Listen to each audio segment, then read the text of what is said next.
1절 말씀에 다윗이 이렇게 기도합니다.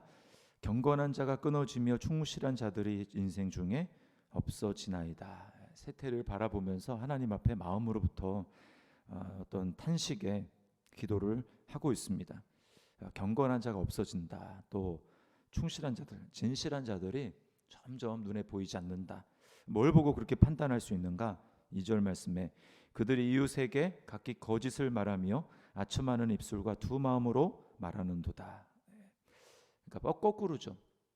진실되게 말하고 그렇게 이제 뭐 속마음과 겉으로 드러나는 행동이 다른 것이 아니라 정말 속과 겉이 똑같은 그런 모습, 그게 바로 경건한 자고 충실한 자들의 정의입니다. 근데 그런 자들이 점점 안 보인다라는 거죠. 점점 거짓을 말하고 두 마음으로 말하는 사람, 표리부동한 사람들 점점 많아진다라는 것입니다. 이거는 이제 한마디로 언어에 관한 것이죠. 언어에 관한 것.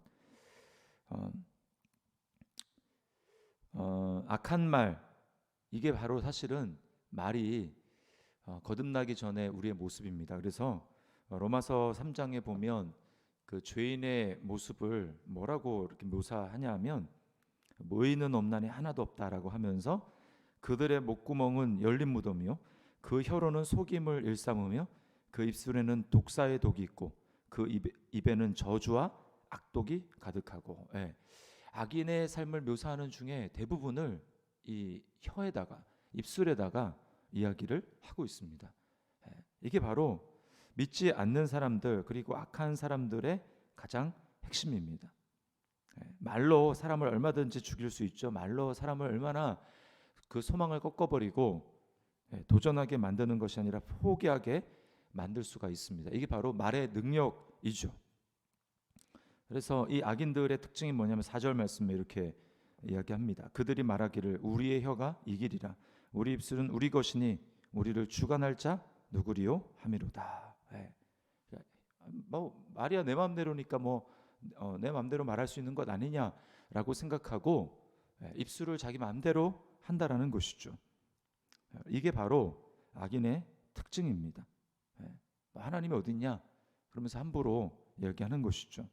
야고보에서는 그래서 혀를 뭐라고 하냐면 죽이는 독이 가득한 것이다 이렇게 얘기하고 지옥 불에서 나온다라고 이야기합니다. 그리고 작지만 절대로 길들여지지 않는 것이 혀고 그리고 생애의 바퀴를 불사른다. 그러니까 삶을 완전히 불태워서 살아갈 수 없도록 만드는 것이 바로 혀라고 합니다.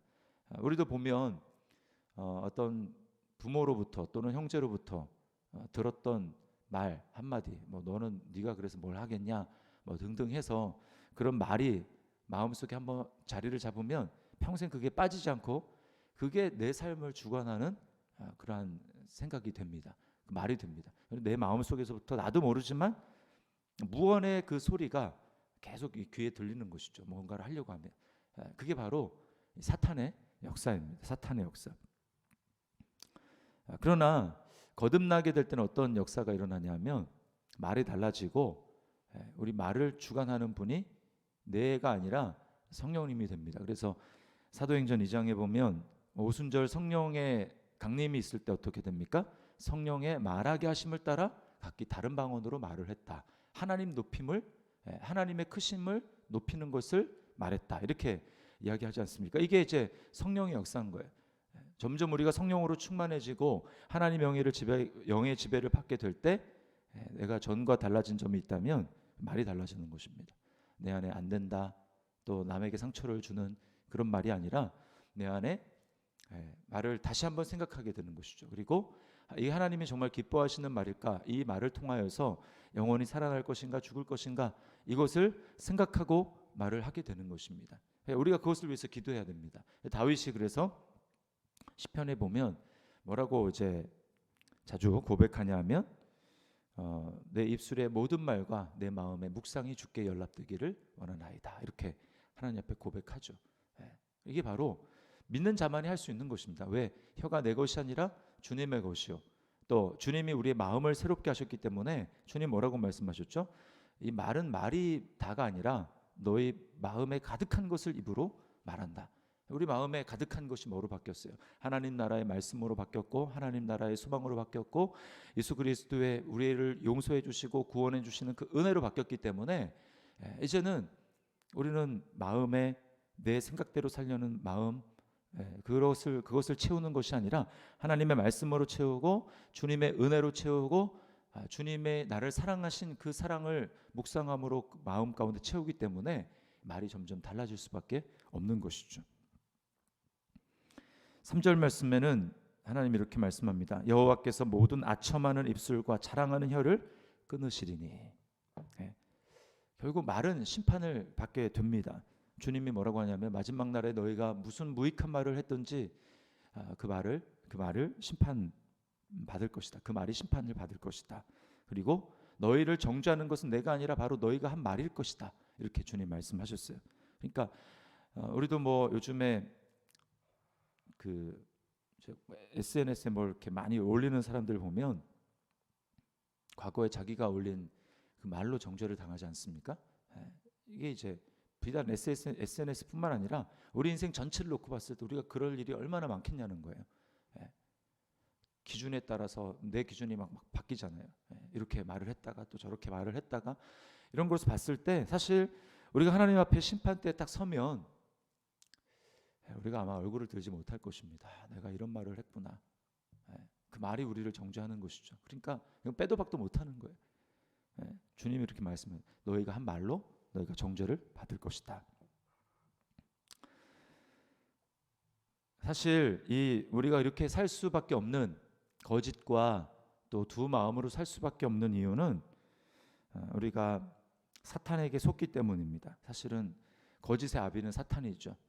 속이는 말로 많은 사람들에게 계속해서 그렇게 살도록 만들고 하는 것은 사탄입니다.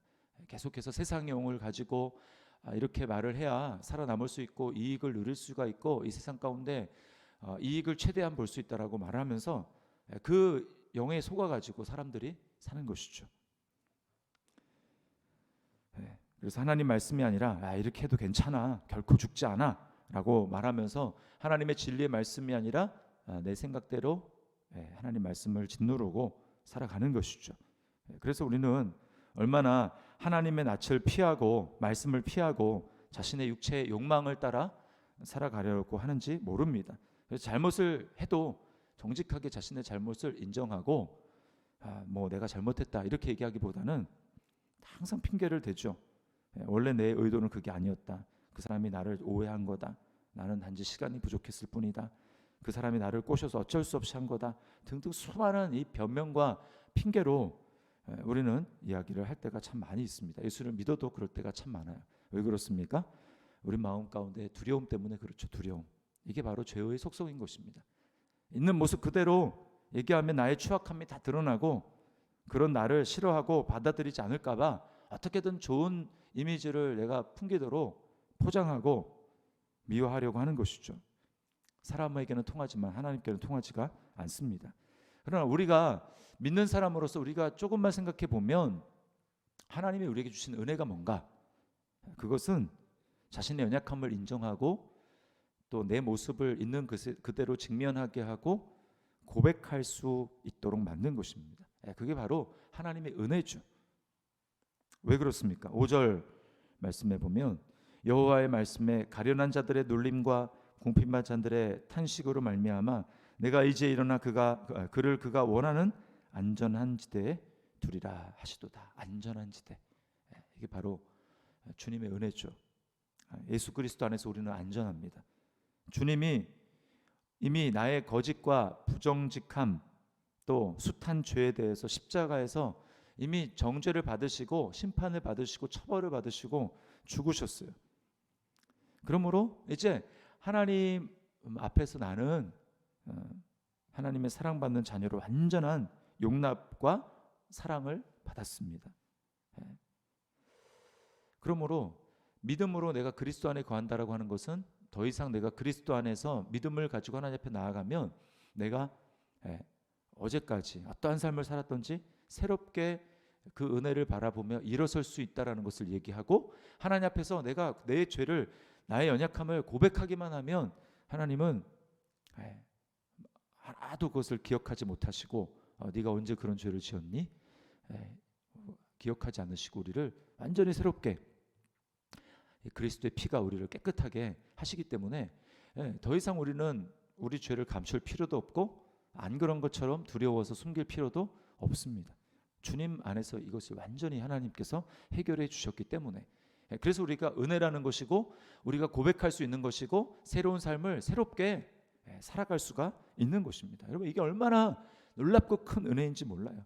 하나님이 우리를 완전히 용납해 주신다. 그리스도 안에서 안전한 지대에 두신다. 이게 얼마나 큰 은혜인지 모르는 것입니다. 사탄은 끊임없이 우리 마음 가운데 야 그래도 네가 한 짓을 한번 생각해 봐라. 어떻게 하나님이 너를 용납해 줄 수 있겠냐 이렇게 얘기하면서 고백하지 못하도록 이야기를 하죠. 그러나 그것은 사탄의 속임수일 뿐입니다. 그렇지 않습니다. 이제 우리는 거듭난 사람으로 내가 살아야 되는 것은 거짓이 아니라 진리를 연습하고 훈련해야 합니다. 옳은 것은 옳다고 말하며 그른 것은 그르다고 자신에 대해서도 말할 수 있어야 합니다. 또 자신과 가까운 사람이라 할지라도 무조건 그 사람을 받아주고 용납하는 것이 아니라 우리가 이야기할 수 있어야 되죠. 그게 사랑이죠.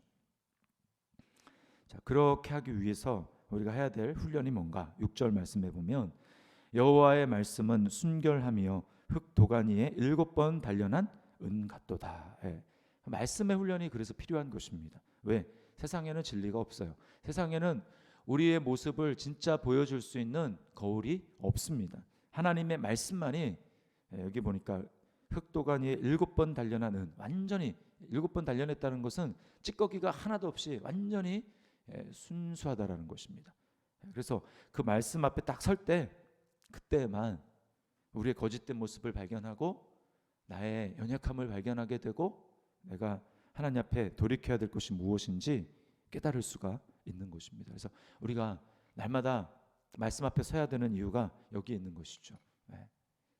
그럴 때 성령께서는 우리에게 눈을 열어서 보게 하십니다. 진리를 보게 하시고 나의 거짓된 모습을 보게 하시고 그래서 돌이킬 수 있는 것이죠. 이게 바로 진리의 훈련입니다. 진리의 훈련. 진리 사람으로 살 수 있는 훈련. 하나님의 말씀은 다른 사람에게 비추면서 야, 너 봐. 너 이런 모습이야 라고 하면서 비난하고 정죄하라고 주신 것이 아니고 나를 비추어 보라고 주신 것입니다. 내가 이런 사람이구나. 내가 하나님 앞에 이렇게 못된 인간이구나 라고 하는 것을 깨닫고 그것을 고백하고 돌이키라고 주신 거울입니다. 그래서 그리스도의 피로 닦아내라고 그래서 새로운 삶을 살라고 하나님께서 우리에게 주신 것이 하나님의 말씀이죠. 그래서 오늘도 우리가 말씀 앞에 설 때에 이것을 깨닫는 것입니다.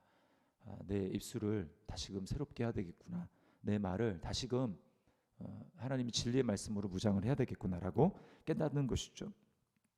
이렇게 살아가는 사람을 하나님이 어떻게 하십니까? 7절에 여호와여 그들을 지키사 이 세대로부터 영원까지 보존하시리이다. 이런 사람을 하나님이 은혜를 주시고 지켜주시고 역사하신다라는 것입니다. 8절 말씀에 비열함이 인생 중에 높임을 받는 때에 악인들이 곳곳에서 날뛰는도다. 악인들은 계속 있어요. 그러나 우리가 그들을 바라보면서 저 사람들 다 저렇게 사는데 왜 나는 이렇게 살아야 됩니까? 라고 이야기하는 것이 아니라 우린 다른 사람으로 부름받은 것입니다. 너의 입술은 너의 것이 아니고 이제는 내가 너를 새롭게 했으니 내 안에 진리의 영이 거하시니 그 진리의 영에 따라 말씀에 따라 너의 입술을 주장하고 너의 입술을 제어하고 통제할 것이다 라고 말씀하시는 것이죠. 오늘도 그래서 우리 안에 사시는 성령님의 역사로 말미암아 우리도 성령님 말하게 하심을 따라 말하고 하나님의 진리의 말씀으로 말하는 저와 여러분들의 삶이 될 수 있기를 그래서 우리의 변화된 입술로 하나님의 자녀임을 나타내고 증거하는 삶을 살아갈 수 있는 저와 여러분의 삶이 될 수 있기를 주님의 이름으로 축원합니다.